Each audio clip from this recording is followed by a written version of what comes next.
Paalala mga kapuso, tiyakin po ang kalinisan ng mga kinakainan.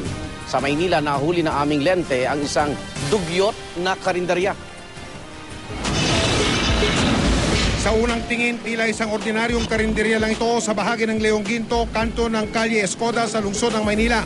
Wala silang sariling hugasan o lutuan. Tapos pansin ko doon, yung sa isang tindahan doon, may hugasan sila, pero ang katabi niya ang kanilang ihian. Sa surveillance video ng investigador ng bayan, naaptuan ng aming lente ang lalaking ito malapit sa karinderya. Aba, iho, parang ilang di pa lang ang layo niyan sa mismong kainan ha. Ang pinaghihian ng lalaki nakapaw sa tabi mismo ng hugasan. Ayan nga at nag-aayos na siya ng mga nagkalat na baso at plato. Teka lang, hindi ka man lang naghugas ng kamay pagkatapos mong umihi. Kadiri! Pagkatapos umihi ng isa, biglang kinuha yung mga ginagamit nilang mga plato, baso at sabay nilagay sa kanilang hugasan. Paano naman natin matitiyak ang kalinisan ng pagkain kung ganyang kadugyot ang kalakaran ng tindahan? Doon na nagluluto, doon na naghuhugas, doon na nagpapakain. So yun ay peril sa mga consuming public. Kasi yung quality nun, hindi naman mapipiho kung talaga makakapinsala sa kalusugan. So yun ang ating i-operate ngayon.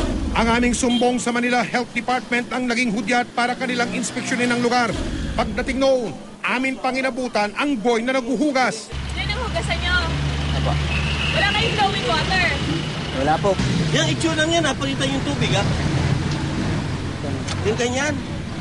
Ay, naku. Pagka ganito, mas mainam, gumagamit kayo ng disposable. Hindi pa pwede sa itong facility na merong hugasan nyo ganito. May katabi pang kanal ang lugar ng lutuan at hugasan. Hindi rin nakaligtas sa aming lente ang nagkalat na patay na ipis doon. Sunod na in-inspeksyon ng sanidad ng mismong kainan. Yung mga ganito, mga dining ware, pagka nagkaroon ng discolorization na may crack, dapat hindi na ito ginagamit. No? Pero ganun pa man, ginagamit nyo pa rin eh. Diba? O, pagka ganyan meron na mga gas-gas, by standard ng sanitation, hindi na ginagamit yan. Ha? Pagkatapos, ito. Paano itong nililinis? Sinuhugasan na lang, pinupunasan na lang. Sinuhugasan. Maging ang nagtitinda, napuna. Ito kinakailangan, meron kang maayos na lisensya, may health certificate. Tsaka pagka nagtitinda, sa food, hindi ganyan, ma'am. Hindi yung labas yung keli-keli, hindi labas yung dapat may maayos na damit, yung may manggas. May mga itlog ng ipis ding nakita sa kainan ang mga sanidad. Teka to eh. Yung sabihin, may namumugad na ipis dito. Ito, itlog ng ipis, yung koteka. Ang paghahanap buhay kasi, hindi pinagbabawal. Kaya lang, ang paghahanap buhay dapat ilalagay sa alituntunin ng batas. So tingin niyo ba malinis yung lugar kung saan kayo nagtitinda? Bibigyan lang ng mga sanidad ng isang araw ang karinderya para maalis sa lugar. Wala talagang makikita kang within the standards ng sanitation, bereft of any sanitary facilities.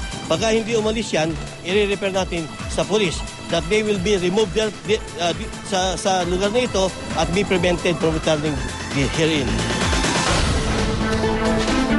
Wala na po sa pwesto ang naturang karinderya at sa mga katulad na negosyong walang pagpapahalaga sa kalinisan ng paghahanda ng pagkain, hindi po kayo tatantanan ng investigador ng bayan.